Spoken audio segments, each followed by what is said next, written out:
getting to leading up to where I wanted to go with this series tonight. So a lot of the videos that I made in the same series tonight, wearing this shirt, but also the series with the black jacket, a couple of videos, I was leading up to saying that I just wanted to offer some thoughts of like some things that I reflect upon sometimes. And one of them is like so I was saying in this video in the series that according to the human beings, especially because of the fact that we're considered a tournament mating species. I think I got that from the YouTuber Rollo Tomasi.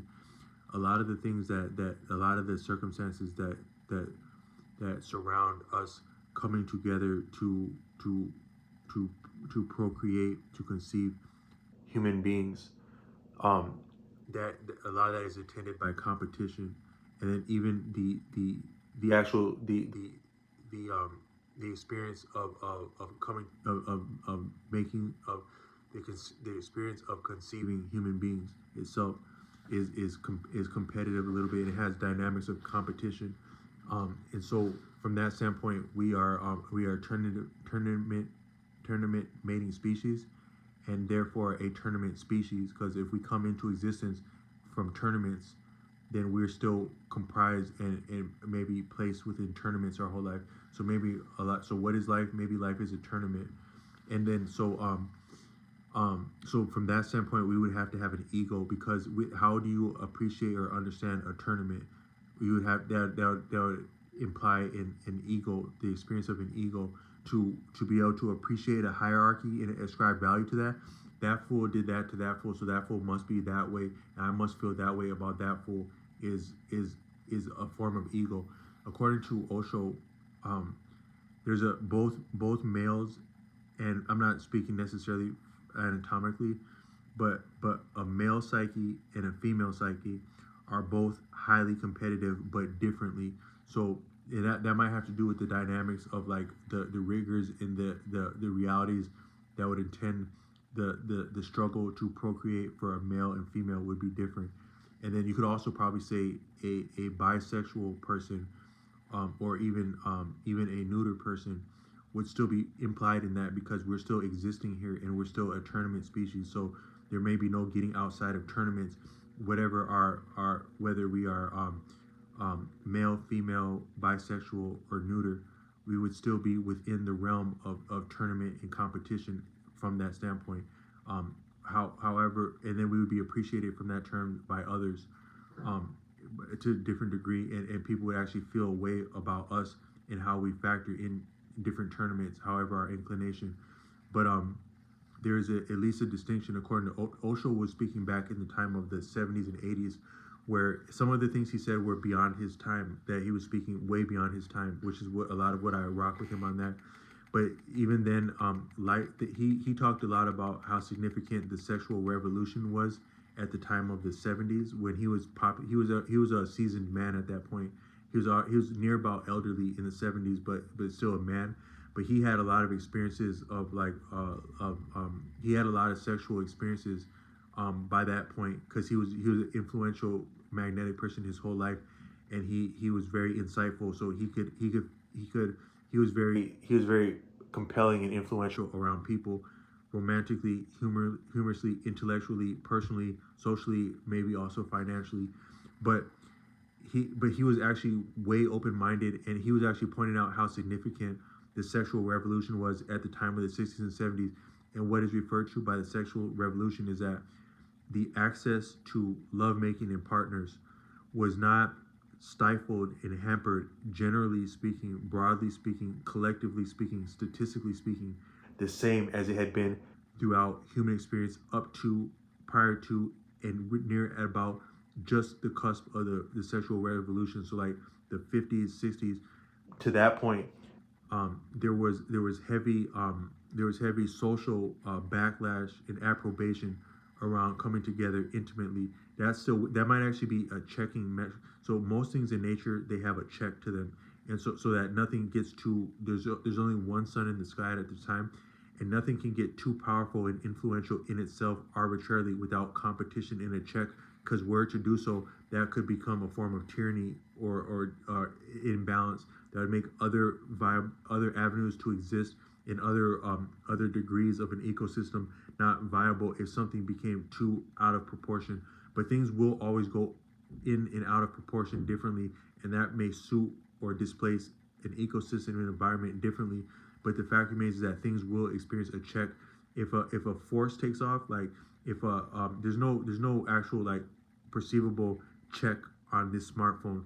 But if I found a way to throw this smartphone at the speed of sound up into the sky, it would be G check. It would be checked by atmospheric forces. It would be G checked if it was moving that fast like that. Yeah, it's just the rigors and the counter forces and counterbalance that anything that is existing at that level potentially, because so I throw it at the speed of sound, but then what happens gets up to the speed of light, and then twice the speed of light, and then Googleplex the speed of light. How could something that dynamic and forceful not affect the entire balance of what we appreciate as the universe or universes if it got out of proportion like that?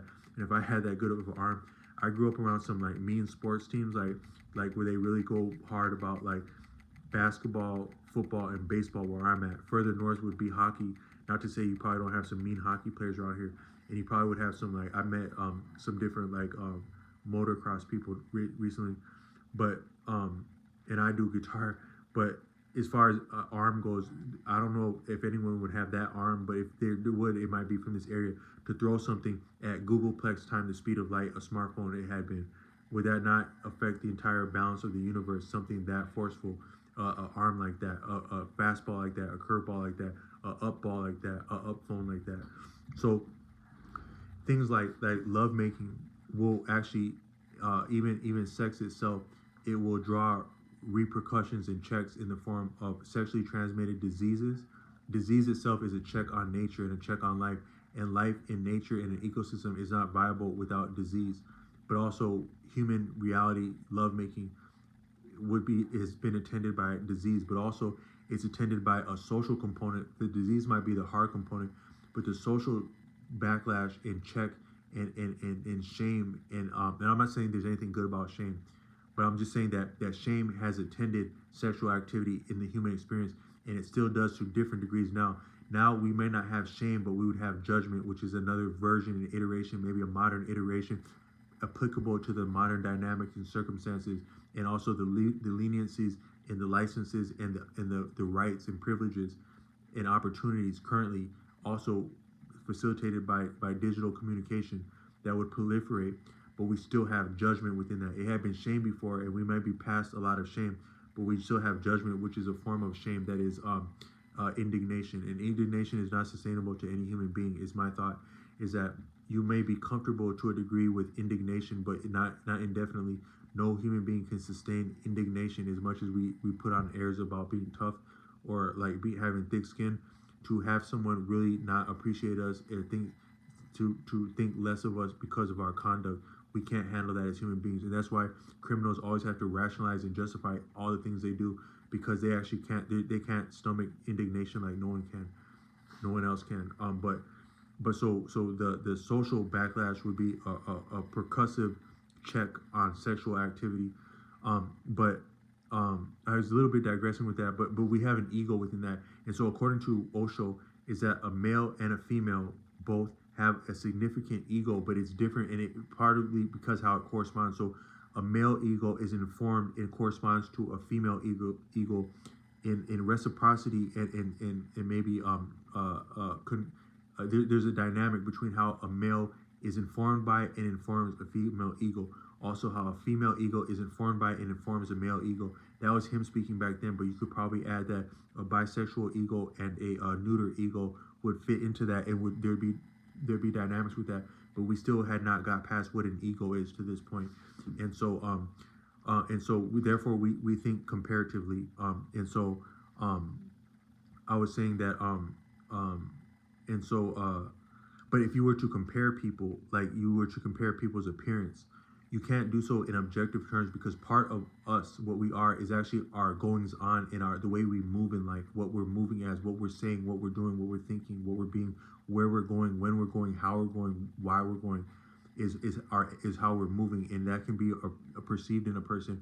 And I wanted to say that I wanted to point that out. That might also be what's attractive and not attractive past general superficial aesthetic values.